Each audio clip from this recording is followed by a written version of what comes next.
Hey everyone, happy Friday. I'm willing to make this a brief briefing if you're all in accord with me, or obviously take all your questions. Welcome to the State Department. Just a very couple of brief things at the top.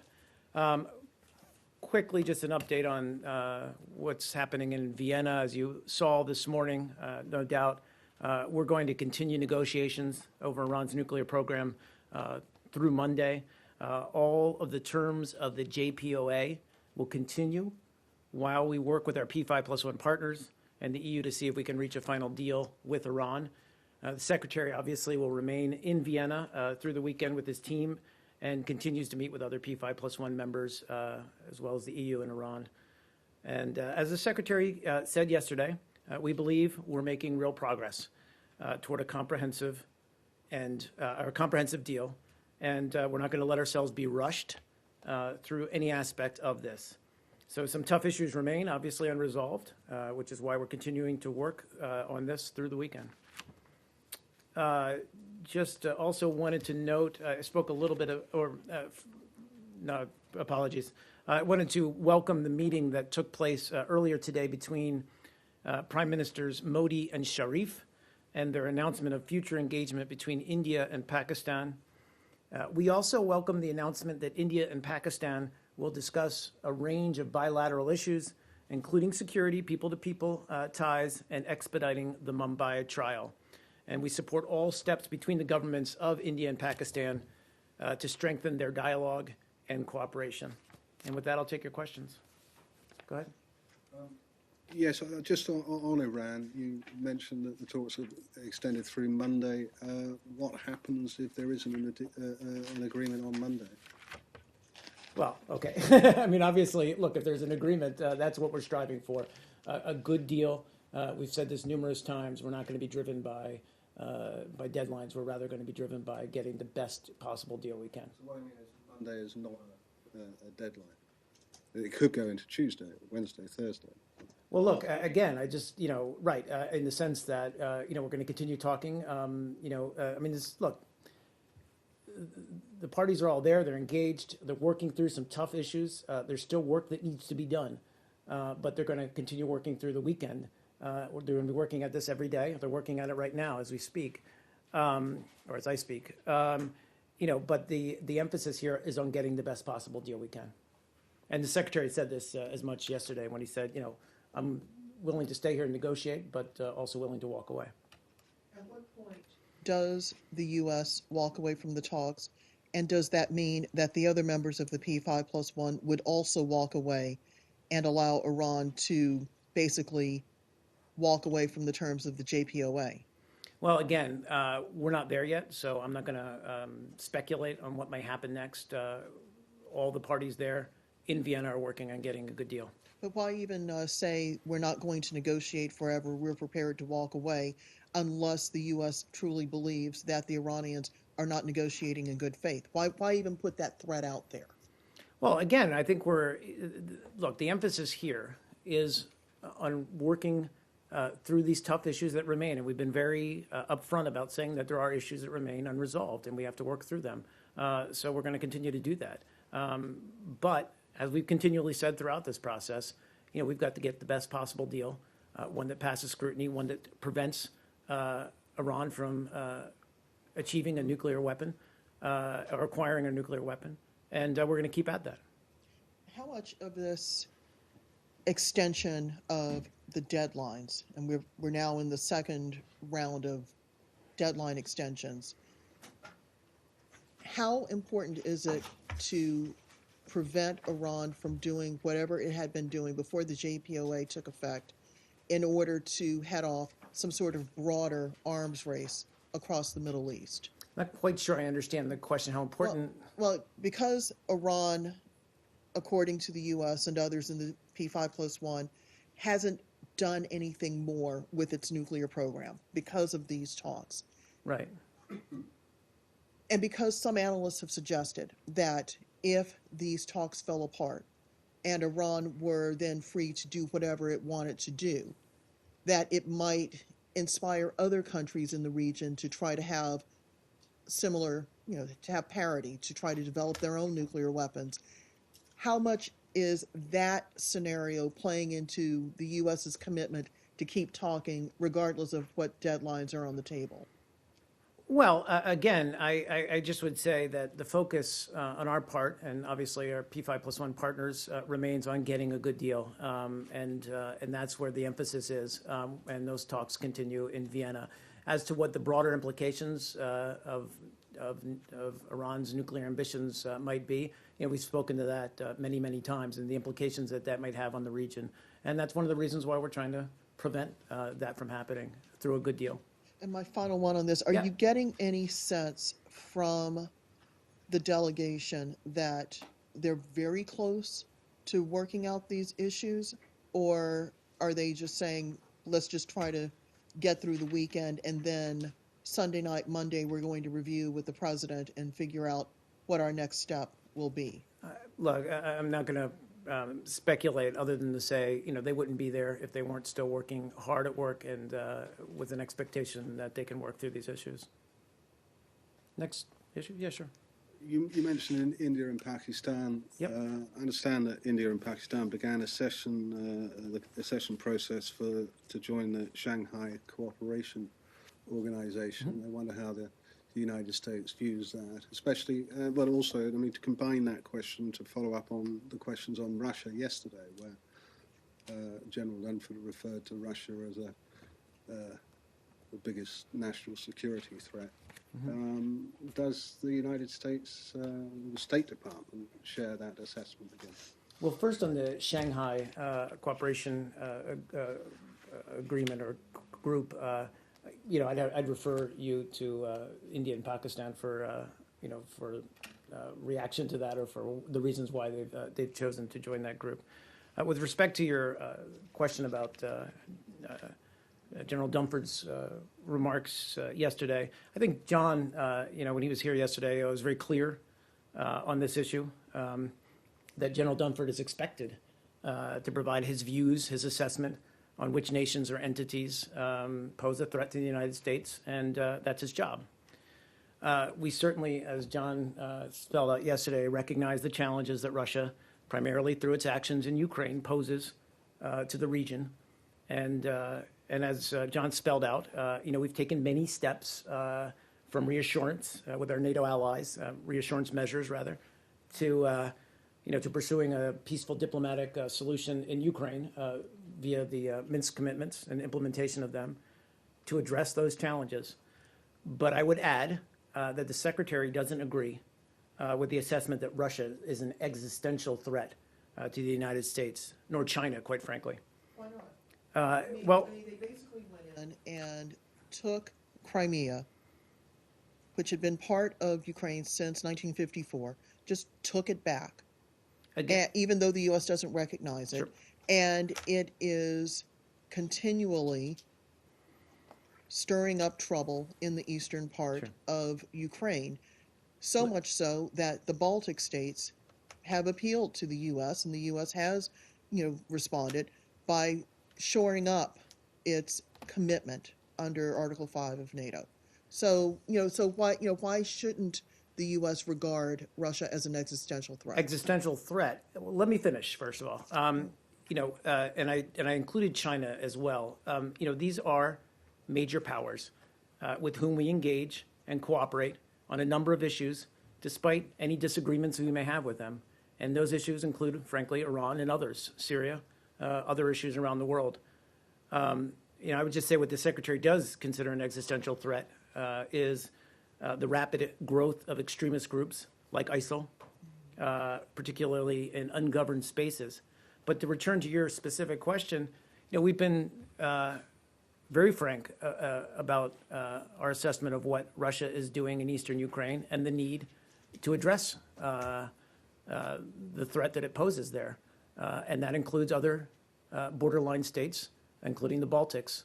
And as I said, we've addressed that through our reassurance efforts with our fellow NATO allies, and we'll continue to do that. And we're also helping, obviously, Ukraine through a variety of assistance, as well as working, as I said, to help it and as well as Russia and the separatists implement the Minsk agreements. We need to find a peaceful diplomatic solution to Ukraine, and that's where our focus has been. But again, just to finish, we've been completely frank, I think, in calling out Russia for its involvement in eastern Ukraine in terms of troops, in terms of command and control, in terms of heavy equipment. Where I think I tried to specify the difference is the word existential. Certainly we have disagreements with Russia and its activities along or within the region, but we don't view it as an existential threat. And this may be Sure. an academic question, but I'm a little confused here. Yeah. Is Russia not an existential threat because there are these international mechanisms through which the U.S.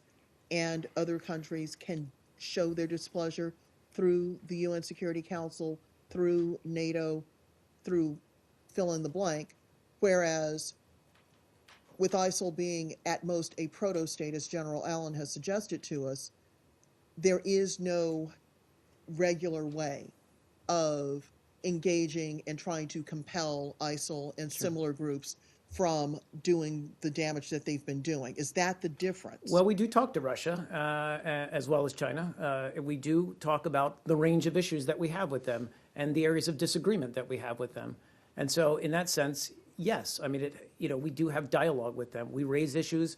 And again, we're very frank with Russia on where we disagree, including its actions in Ukraine.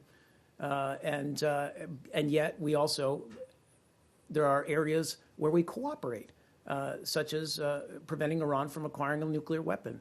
So, in that sense, yes, we do have dialogue with them. What about the fact that, as General Dunford specified during his confirmation hearing, that Russia is a fundamental existential threat because it has a nuclear arsenal? By the same argument, why isn't India an existential threat? Why isn't Pakistan an existential threat? Why isn't France an existential threat? All three of these countries are nuclear powers. Again, that was General Dunford's assessment, and we said we don't.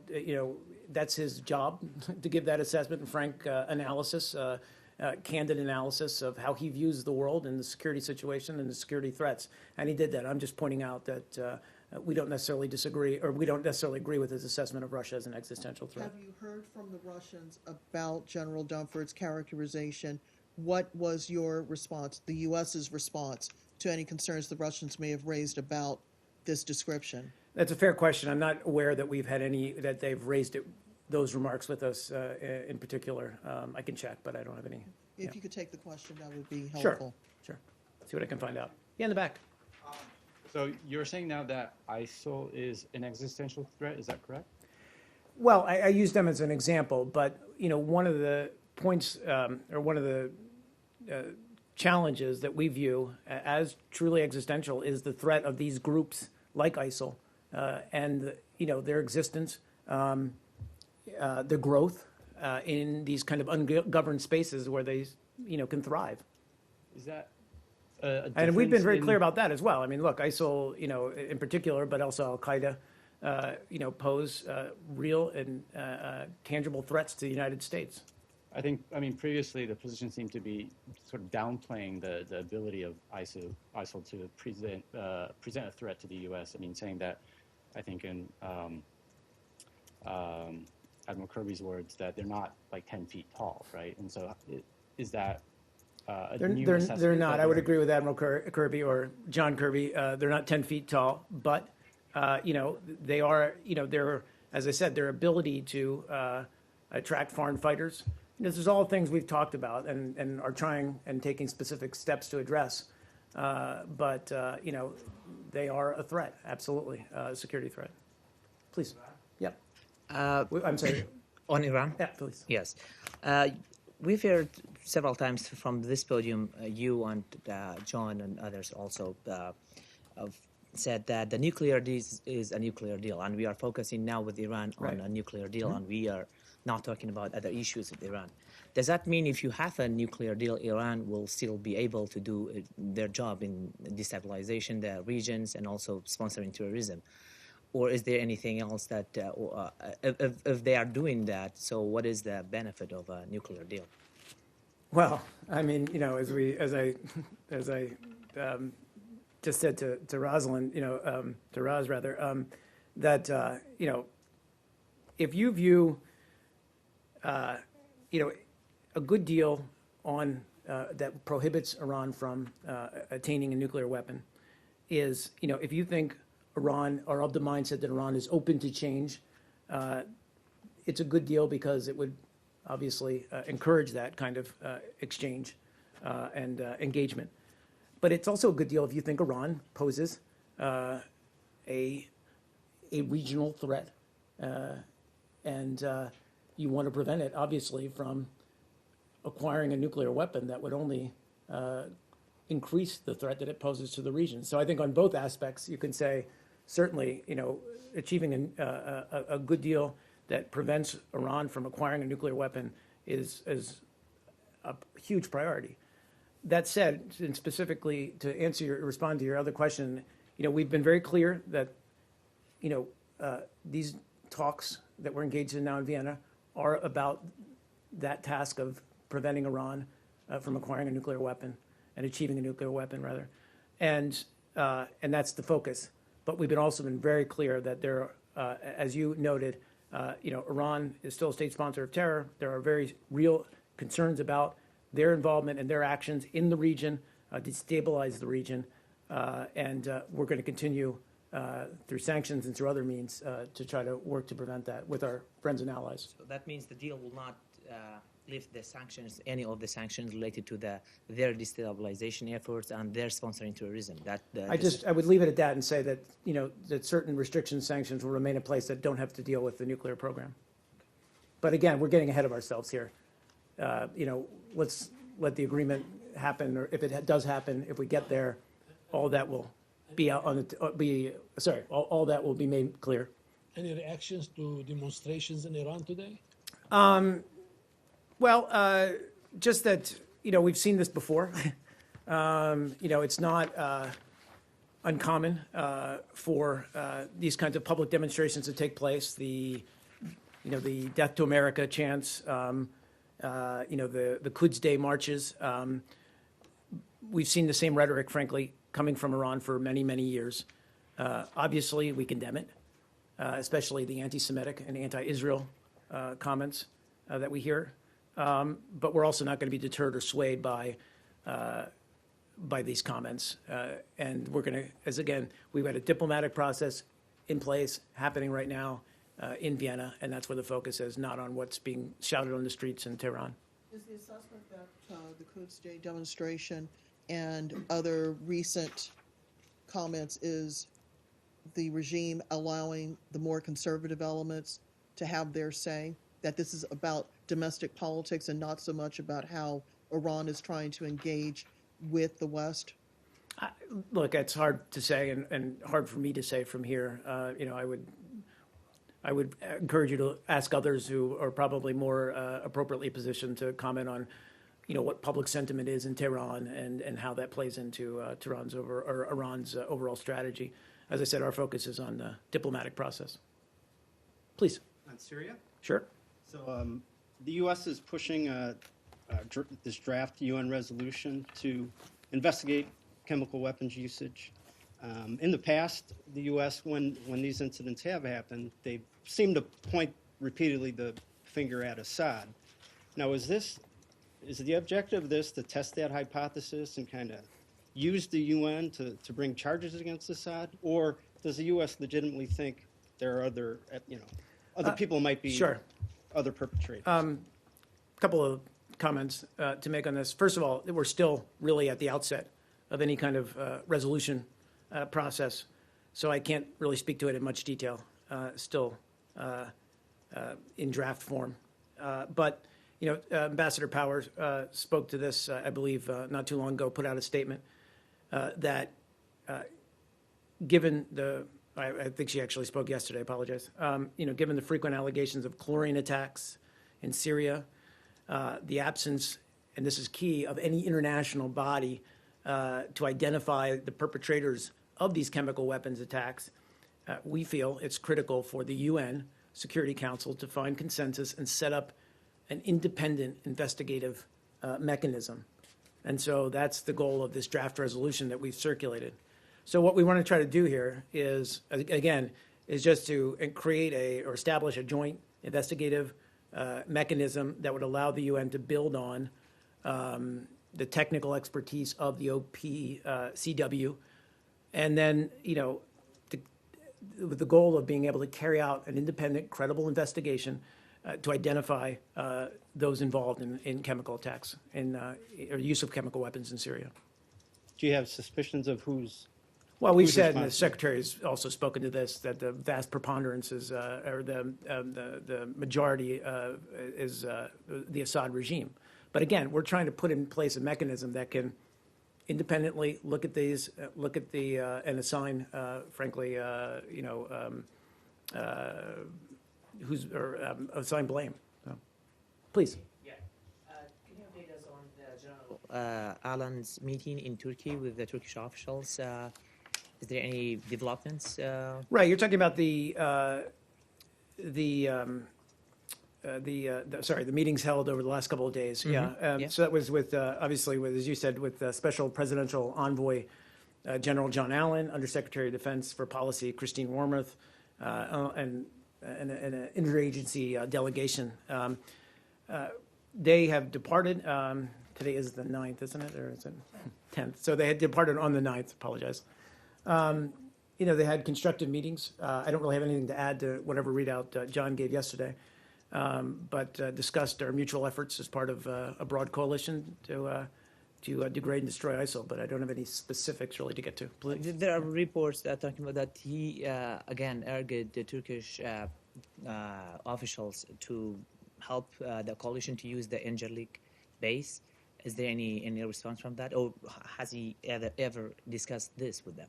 No, I don't have anything to announce or anything to add to that. One more on there's a stabilization working group. I believe Brett McGurk is part of that to return the stability to the regions being liberated from ISIS in Iraq, like Tikrit and Diyala. There are reports talking about that only 20% of those people could be able to return to the area. Some of the problem is security issues. The others is because of the international coalition, and the stabilization working group has not been able to provide the assistance they promised to do. Is there any update on that? On specifically Tikrit? what you're, I'm sorry. Especially on Tikrit and Diyala, that there is still problem that the people fled from Tikrit and from Diyala, they are not being able to go back to their cities. Some of them is because of the militias threatening them, and the others is because lack of service. That this stabilization working group, which Brett McGurk is part of that, was meant to solve this problem. I don't have any updates on people returning to those cities today. I mean, I know that I can just speak broadly about the efforts of the group and within working in Iraq and Syria, but I don't have any specifically thing to add to But that's still going on, these efforts these around that. destabilization efforts. But specifically, what are you talking about in terms of returning? Returning the residents and also providing the security for them and handing over. It's what was part of the kind of the bylaw for the group. Right. That returning. Yeah, no, the those order. efforts continue. Absolutely. Yeah. Okay. Thank you. Please go. Yeah, I want to stay on. Staying on this, but more focused on the refugees. UNRWA said that there are now officially 4 million refugees who have fled the civil war in Syria.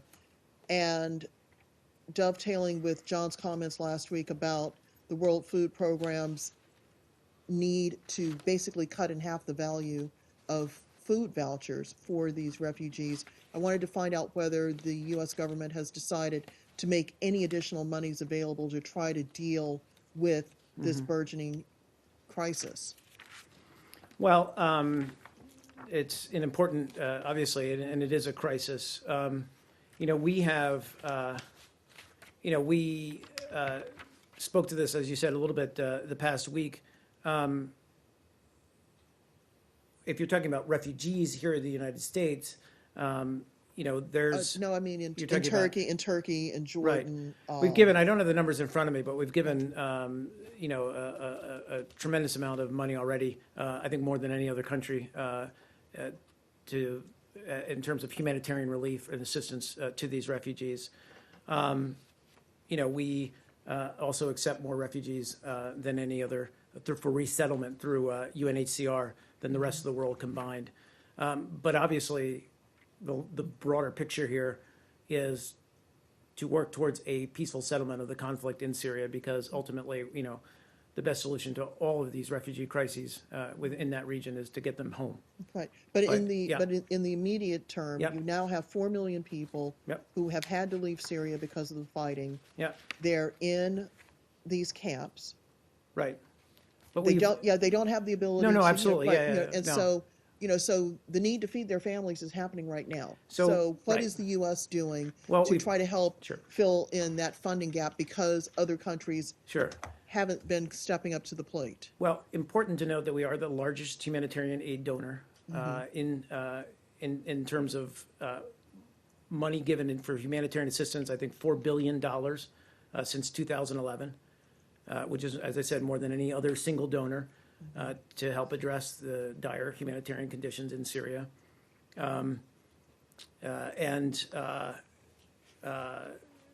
Obviously, we're working, as I said, on to advance the conditions towards a political settlement. That's the ultimate end game here. But completely understand your question and your concern, frankly, that we need more humanitarian assistance for the refugees that are now in Turkey and other countries. And obviously, Turkey stepped up in a big way to welcome these refugees and to deal with them. But we are, as I said, the largest, single donor in humanitarian relief to Syria. Could you take the question on whether the administration is considering another tranche of money to try to help the World Food Program with its efforts? Sure, I can look into it, yeah. Yeah, thank you. Yeah, please. You're next, I saw. Sorry, hi. Sure. Yeah, there will be a meeting among the EU creditors on the 12th, on a Sunday. It seems to be a very important meeting to decide to strike a deal with Greece or not. And the prospect of the Grexit is kind of looming now. So the few days ago, Treasury Secretary Lou mentioned that the financial meltdown in the Greece financial situation could be a geopolitical mistake, where the Greece also have stronger ties with Russia, and the kind of power balance in the region could be changed. Does the department share assessment, and is there any last-minute effort to avoid the possibility from the Department of State? Sure. Well, as you know, and you mentioned Secretary Liu has been very much involved, speaking to his counterparts in Europe, following the issues closely, as has Secretary Kerry in Vienna. We're pleased that to see Greece submitted a reform proposal, and now its creditors are considering it. As we've consistently said, it's in everyone's interest to see Greece pursue a path that allows it to resume reforms, return to growth, all of the things that will put it on a more solid economic footing. But ultimately, it's up to Europe and Greece to work toward a constructive outcome for these issues. So, that's where we're at. You said specific comments about Secretary Liu. Shared assessment of the Secretary Liu that the financial meltdown in Greece will be like a geopolitical mistake. Well, again, I haven't seen those specific comments, so okay. I'm not going to comment to them, or I'm not going to respond to them directly. What we've said is that clearly, Greece is an important regional player and ally, and so it's in all of our interest to see the current situation resolved in a way that's positive for Europe and positive for Greece. I'm sorry, I apologize. That's okay. On China, Yep. yesterday, OPM announced that the hack extended to 21 million Americans. I'm wondering if anyone in the department has been in touch with your Chinese counterparts regarding the latest news on the OPM hack. Not on the latest news. No, as we spoke, in the strategic and economic dialogue a couple weeks ago, we did talk about cybersecurity issues writ large. I have no updates to provide to you on who is behind this breach, this data breach. That investigation is still ongoing, as far as I know. Please. Just to follow up. Yeah. I realize China hasn't officially been identified. Were it to come to pass that China was officially identified, what would be the process going on from there? Well, that's what they call hypothetical. So, look, we're not in a position to assigned responsibility for this data breach yet. That's really the FBI's purview, and they're investigating it, and I would refer you to them. Would it be treated differently if from say a business hacking issue, if it's a state-to-state issue, is that treated differently? It's an issue of espionage, for example. Is that treated differently from a commercial hacking event? I would just say, more broadly speaking, that obviously, cybersecurity is a much more urgent issue between countries like the U.S. and China, but frankly, countries around the world, because it affects obviously security, but also business-to-business relationships and the investment climate. All of that thing is tied into it. But in terms of, again, I don't want to get out in front of the investigation into this latest breach and conjecture on what might be done and how that might work. It's just it's in the FBI's hands now. They're investigating it, and so I'm going to stop there. Can we talk about Tunisia? We can talk about Tunisia. First, the White House has just announced that it's designating Tunisia as a major non-NATO ally, and I wanted to know if you had a little more insight into why the designation, why now, in practical terms, what does this mean for Tunisia? Sure. I don't. I can get you more information about it. We just heard, but this is a fulfillment, obviously. I think the president spoke about this in March or May. I'm not confirmed. Do you guys have the date or no? It's okay. We'll get more information on that, but it just came out. But obviously, it's a major step forward in our relationship with Tunisia. We're moving towards closer bilateral support for the government there and for the political process there, and including their security. Well, and speaking of security, given that in the past week the government declared a state of emergency, and now the British government has basically told all British nationals, you need to leave, we will help you leave, get out of Tunisia now because of the shooting at Sousse. What assistance, one, is the United States providing to Tunisia as it tries to deal with extremists? And two, does the U.S. have an official position on Tunisia's decision to try to build a 100-mile-long wall to prevent extremists from coming into the country? So, broadly speaking, first of all, to answer your question about the security issue, we, following the June 26th attacks, as you know, we issued an emergency message to U.S. citizens in Tunisia, alerting them, obviously, to the attack and reminding them to exercise caution. We continually evaluate the security situation there.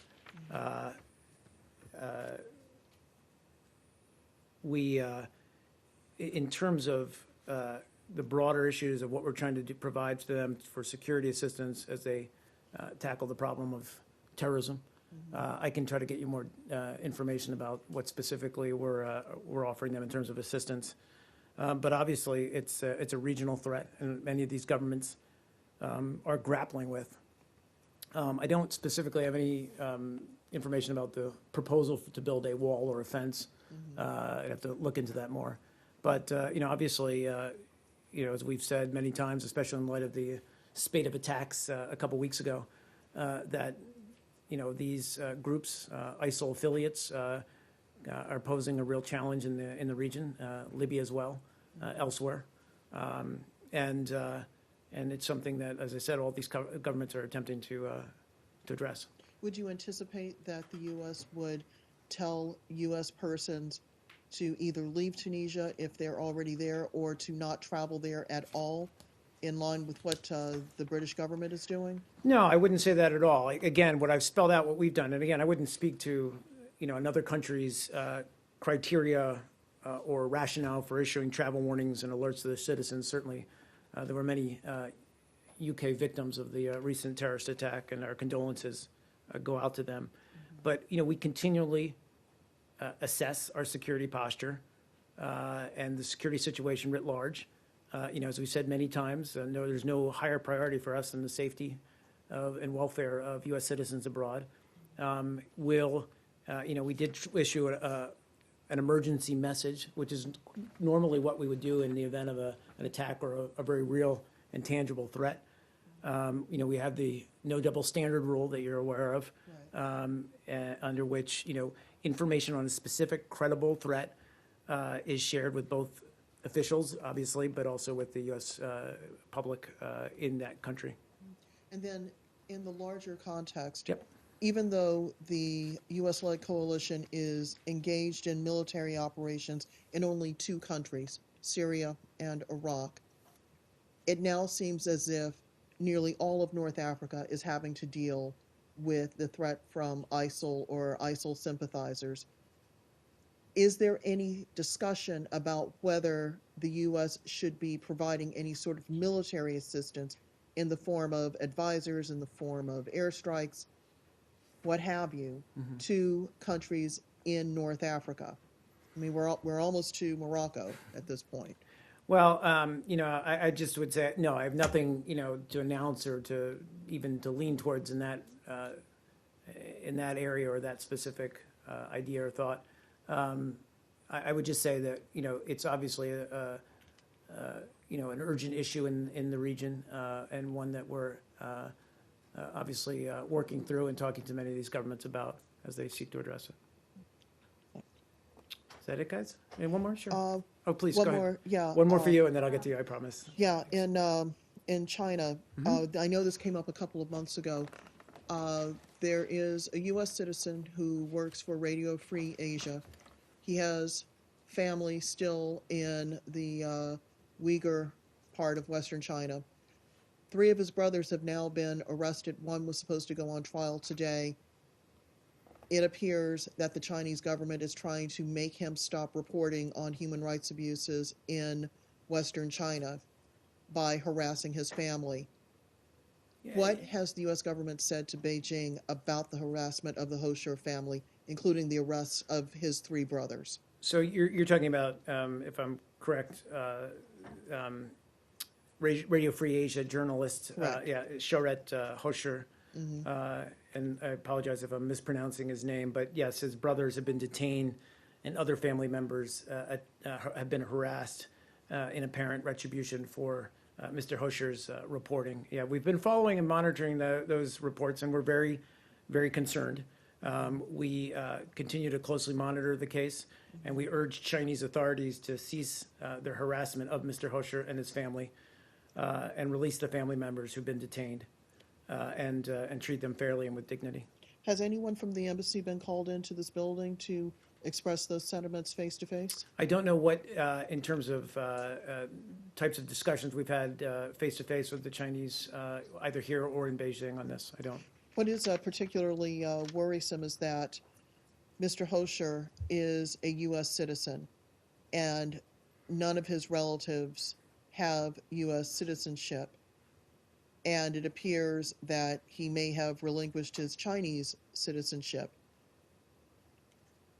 It is worrisome, as a journalist now, that if another government doesn't like what you are doing, that they can come after your family. Has the U.S. expressed concerns to China about that people should be free to do whatever job they're doing, even if it is picking up a pen and saying, we see these problems? No, absolutely. And if that didn't come across in my response, then I apologize. But no, absolutely. We've said that this is, we recognize this is an apparent retribution for his reporting, and we urge the Chinese authorities to allow him to do his work and to stop the harassment of his family. Thank you. Yep, please. Regarding the human rights issue, it's on North Korea. Okay. The South Korean foreign minister yesterday mentioned that the 17 people already was executed under the Kim Jong-un leadership. And it's not a kind of remark to show how serious the human rights abuse there. So how will the U.S. will deal with the human rights abuse in North Korea? Do you have the option to issue the new sanction against North Korea on the basis of human rights? Well, absolutely. We agree with the assessment that human rights in North Korea remain dismal. We do have sanctions already in place to address those challenges. I don't have anything, as I said, new to announce today, or even really with regard to what we're looking at in addition, except to say that we, continue to try to shine a light on the problem. So could you give me that kind of prospective, the announcement of the new sanction against North Korea? Could I give you? Oh, I'm sorry. I don't have anything to announce today other than that it remains obviously a very real and very tangible concern. Thank you. Yep. Is that it, guys? Good. Have a good weekend.